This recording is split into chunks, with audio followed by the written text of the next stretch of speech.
Welcome to another tutorial video where we will be editing this picture. And this isn't a typical location because this time we photographed ourselves taking photos and we've never done something like this before. Obviously, the video where we actually take this photo is also available, but I thought it would be very useful for you if we did something like this for once. These kinds of photos also have a really great vibe. In fact, I think sometimes they might even be better than the actual photo we take at the location. And what's more, this photo was simply taken with an ordinary phone. It was taken in JPEG format, so it's not even a RAW file, yet we were still able to get a lot out of it. So this was our starting point, and this is where we ended up.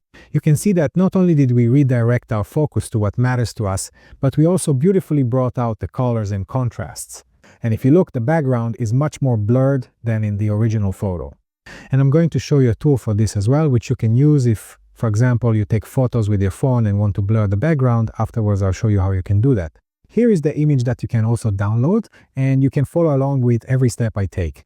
I'm going to drag this into Photoshop, and this is the image we'll be editing. Did you know you can download the raw files to practice? Go to shutterseek.co.uk, create a free account, log in, and find the video you're currently watching in the Edit Like a Pro course. Download the raw files and edit this picture with me. This way you'll improve much faster. Also, hit subscribe to join the channel. My mission here is to give you professional level training that you usually have to pay for. If you look at it, it already looks much better than a raw photo. Typically, the sky isn't blown out and nothing is too dark. Or maybe just the tripod a little bit. And this is possible because this is a JPEG and not a raw photo. So in this case, the phone edits the photo for us, basically doing the basic adjustments automatically. The iPhone is particularly good at this. You can see that even though we shot directly into the sunset, even a pretty expensive camera failed, the iPhone actually performed quite well. As far as I know, the iPhone has software that takes multiple photos at once and stitches them together, so it doesn't necessarily solve this with just a single shot. But Apple doesn't usually release this kind of information to us about how things work, but I think this is probably an HDR file, and interestingly, this can be traced here as well. And it's possible that this is the result of HDR, because if we look, our camera is completely sharp, yet these captions are blurred, and I can imagine that's because in the sequence of images the phone took, there was a bit of movement since the photo was taken by hand, and maybe this movement was poorly masked together. But it could also just be some kind of lens issue, so I'm not sure about this. But interestingly, this part here isn't blurred. These areas aren't blurred, only the captions are. This seems suspicious to me. In any case, the image itself doesn't look too bad, but there are a lot of things we can do to make it much better. And that's what I'm going to walk you through now.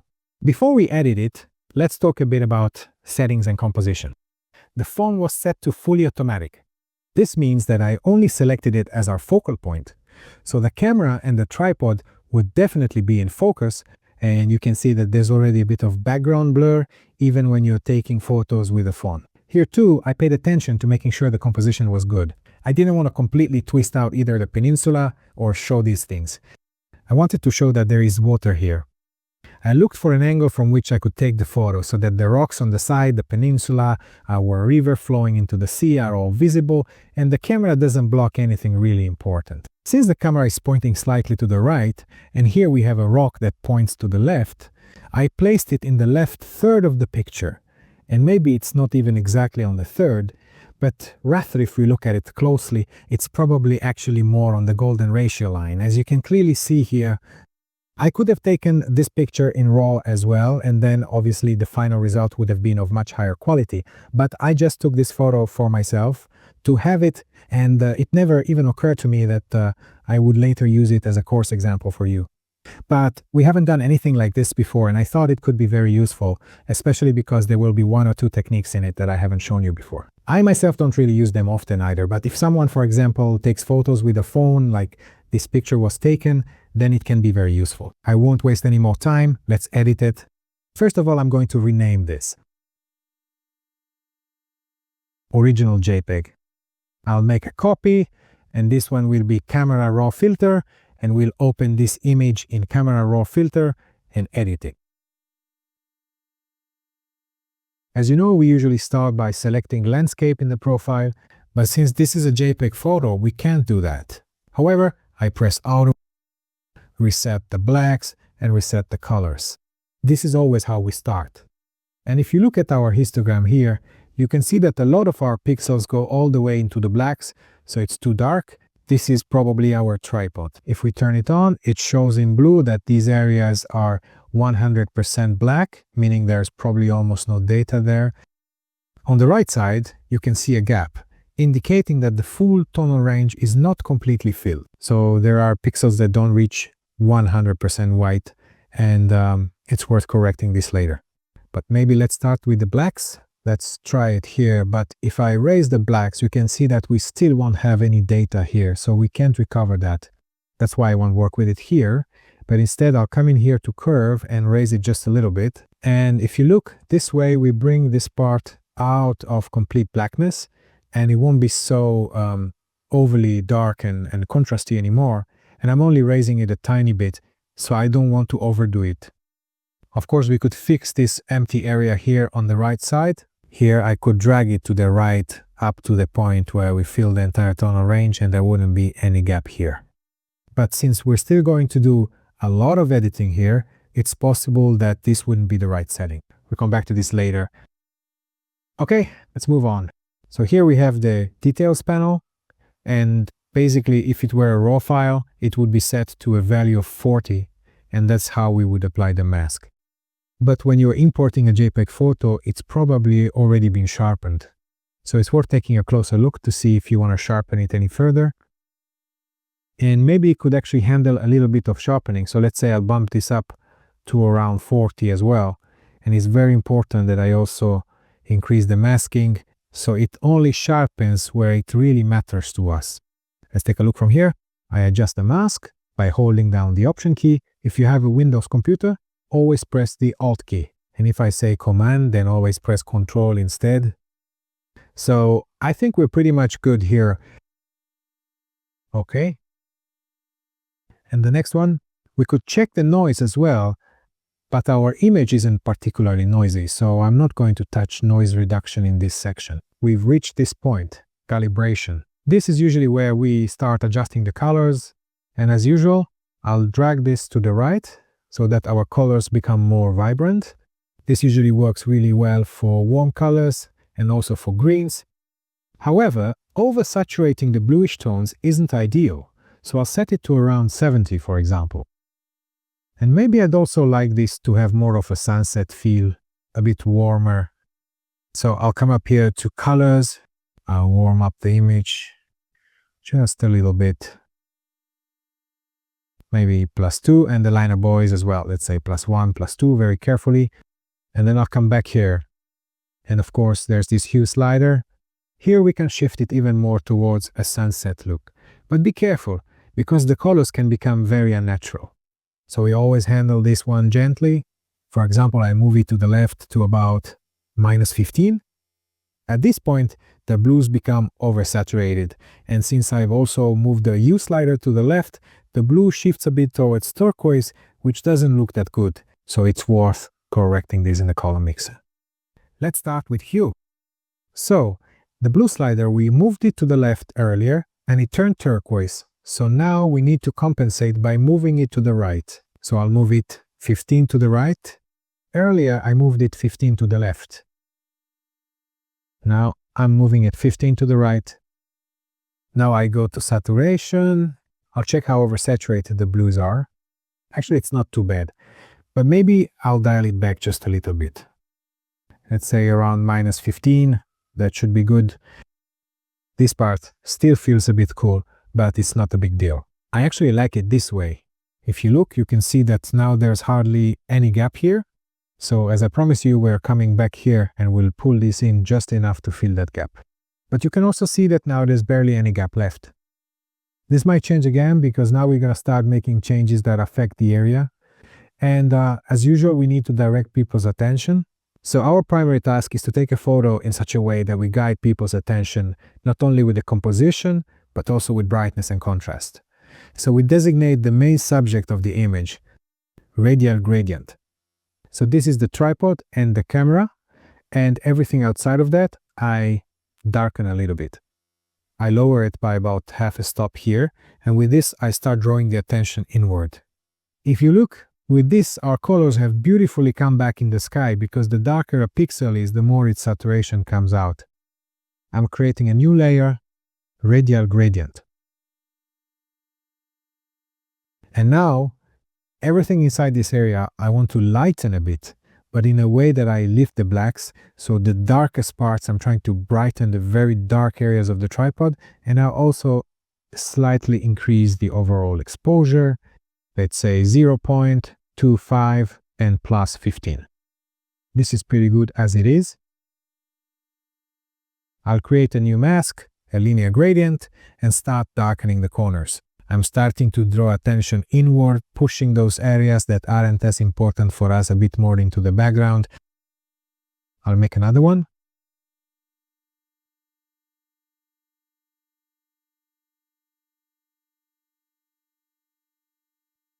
Minus 0.6 and a new one.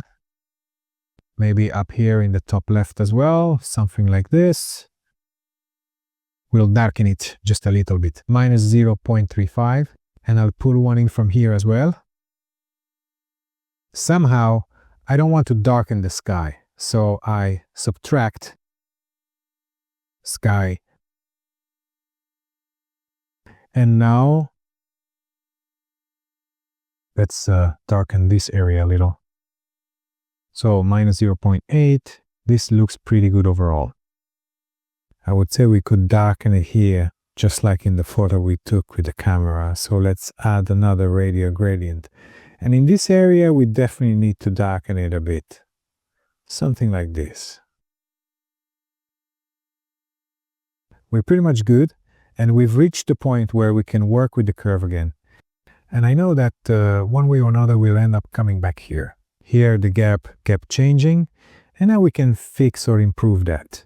More or less like this. So here I keep moving inward until the pixels at the top just reach the right edge. And here's the red area, which you see when this is toggled on and off. This red area shouldn't appear because that means that part is blown out. So I'm going to come down a little bit like this.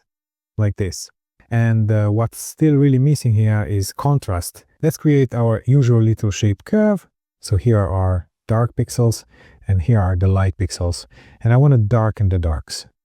And somewhere around the middle, I want to stop and start brightening it back up. So here, I'll come up a little bit more. Roughly like this. And let's look at the before and after. You can really see how much life has come back into the image just by adding some contrast. Maybe just a little bit. So even more. So I'm making sure that these shadowy parts here, these are darker, while the light parts are a little brighter. Something like this. The sky for me might be a little too bright. So here with the masks, I do something like this. I select sky and then subtract from it. So the bottom part isn't so sharp. So I use a linear gradient to subtract from it. From down here. And I lower the exposure just a little bit. 0.3. Great. So if we take a look, here's a before and after of the image. You can see it's like night and day. We really managed to draw the viewer's attention here nicely. Our image looks much better now. There are still two things I would do here. One is that if we want, we can add a bit of saturation now. So we can play around with the vibrance and saturation sliders here, but only within reasonable limits. So for example, I think a value of +8 works well for it, and that's about it. I wouldn't dare go higher with saturation, because the image would become too saturated. And the other thing is, we have something here called lens blur. Okay, a lot of phones can already blur the background quite nicely and make it look natural, but this isn't true for many phones, and that's when the lens blur function becomes really useful for us, because here we can blur the background of the image afterwards as well. So I click here on play. You might have to wait a bit for it to load. For me, it already loaded earlier, and here you can decide what kind of bokeh you want, especially if there are stronger light sources in the background, and where the focus range should be. Here you can also select where you want to focus, so what is important to you. So I'm going to select this camera, and here you can set how much background blur you want.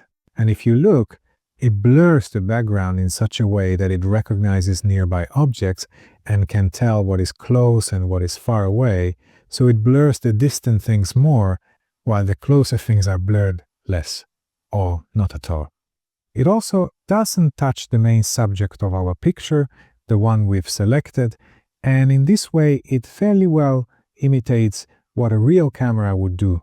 The closer something is to you, the sharper it will be, and the farther away it is, the blurrier it gets. At least if you've set the focus on something close.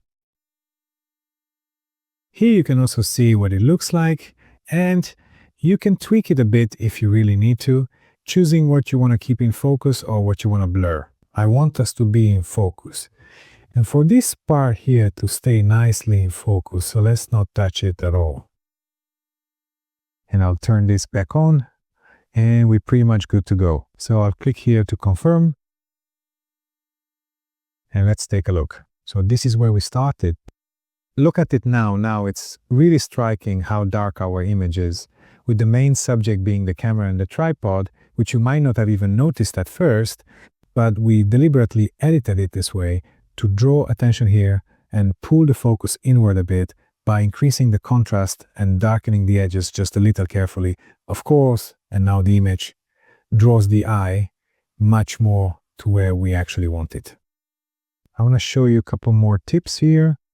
So let's start by saying we want to spice up the things that are currently visible on the display just a bit. I'll go ahead and zoom in here, then use the polygonal lasso tool and carefully select our display area. So I click here, then roughly here, and carefully select the area where the image is on the display. And now, as you can see, we have an active selection. We've already learned, if you've watched my previous videos, you might have learned that if you have an active selection and you choose a tool here, it will create a mask from the selection, and anything I do here will only affect what we just selected. And now what I want is for the dark areas to be a bit lighter. So what do we usually do when we add contrast? We either darken the dark pixels or lighten the light ones, and that way the contrast increases. But now we're going to do exactly the opposite. I want what's on the screen to be more visible, so we're going to lighten the dark areas. However, I don't want the sky to get blown out, so we'll darken that area, and this way the beautiful colors on the screen will come back. And we should adjust this so that it still looks relatively natural. And here is a before and after. This way, it's much easier to see what's on the screen. If we brighten it up a little like this, okay. Let's zoom out. There are maybe two more things I would do with this image. One is that I would fix these glares on the display, and the other is maybe a bit of sharpening would do it good, although I'm not sure. It's quite sharp. The problem is with photos taken by phones, the phones often over-sharpen them by default, so you might not actually need that. Anyway, let's do this. I'll select the lasso tool again and mark these glares here. The main point is that the selection should be a bit wider. And if you hold down Shift, you can select this part as well.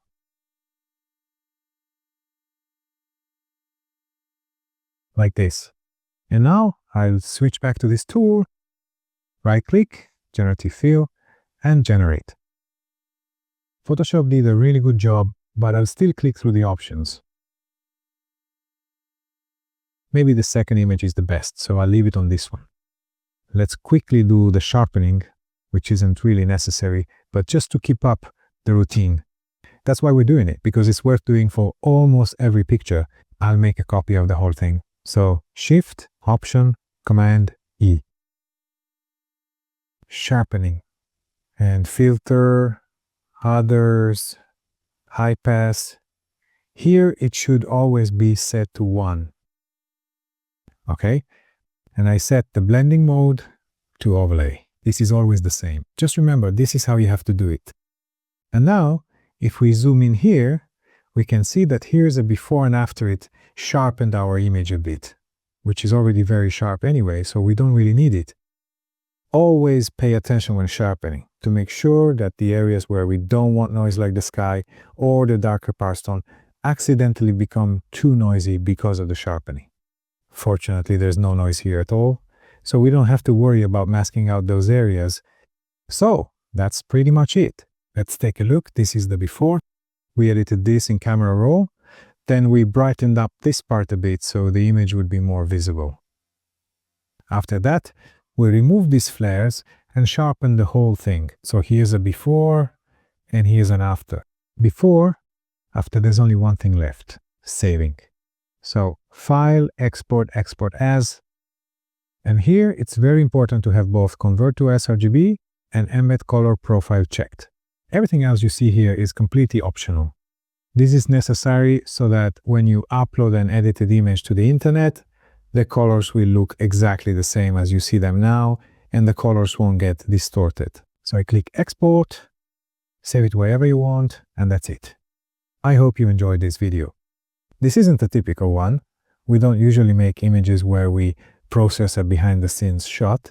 We usually create separate images, but I thought this would be useful for you as well. And sometimes I think a picture like this has a better vibe, even if it was taken with a phone, than the actual photo we took that day with the camera. Thanks for watching the video, and be sure to check out the other one too, where we actually edit the photo we took here with this camera. Until then, I wish you beautiful light and a cheerful day.